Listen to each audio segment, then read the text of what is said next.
Microfone Jovem Pan, ao vivo agora na Europa. Mais uma crise migratória mobiliza autoridades de todo o continente. Deixa eu receber o Renato Senise, nosso correspondente. A tensão, então, cada vez maior na fronteira, especialmente entre Polônia e Belarus. Senise.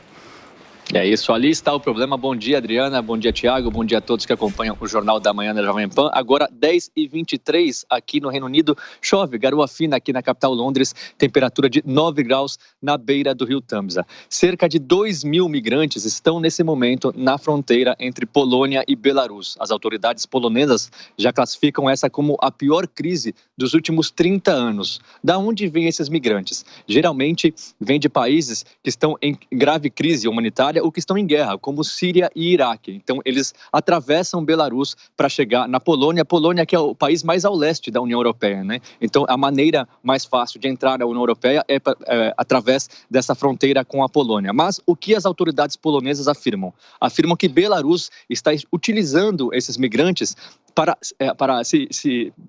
reagir, para acabar atacando a União Europeia, né? A União Europeia que aplicou sanções à Belarus, ao governo do presidente Alexander Lukashenko. O Alexander Lukashenko está no poder há 27 anos em Belarus, é o presidente mais longevo de toda a Europa e no ano passado ele foi reeleito com 80% dos votos. Uma eleição que todos na União Europeia consideram como fraudulenta. E boa parte da população de Belarus também. Boa parte foi às ruas se manifestar, boa parte acabou sendo presa, acabou sendo perseguida. Por isso, a União Europeia aplicou sanções à Belarus. Então, a Polônia acusa a Belarus de utilizar os migrantes para se vingar da União Europeia.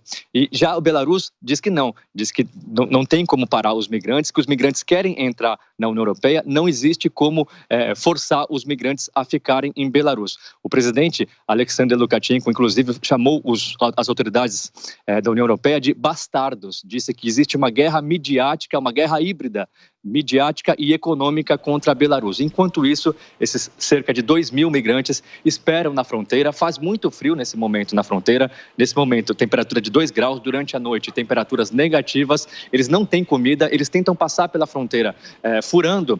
Existe um cerco, né? Existe uma cerca de arame farpado. Eles tentam furar esse arame farpado, mas estão sendo recebidos com gás de pimenta pelas autoridades polonesas. O primeiro-ministro da Polônia foi visitar os soldados, disse que os soldados estão fazendo um ótimo trabalho. Então, existe esse impasse e os migrantes passando frio não sabem qual será o destino deles. Crise grave humanitária, hein? E como pano de fundo desse problema, a disputa, então, entre União Europeia e Rússia.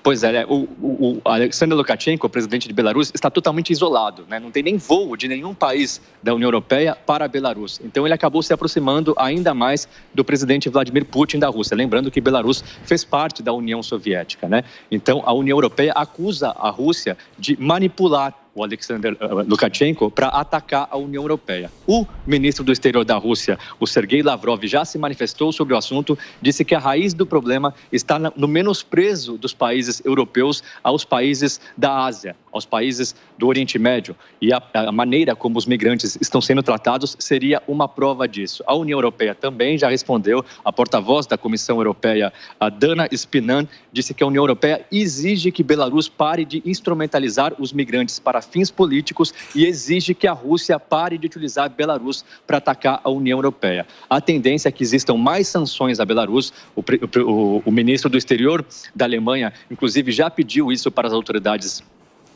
da União Europeia. Então, a tendência é que esse impasse permaneça e, como eu disse, os migrantes, infelizmente, sofrem, não têm para onde ir, passam frio e fome na fronteira, em uma situação que não parece que será resolvida rapidamente.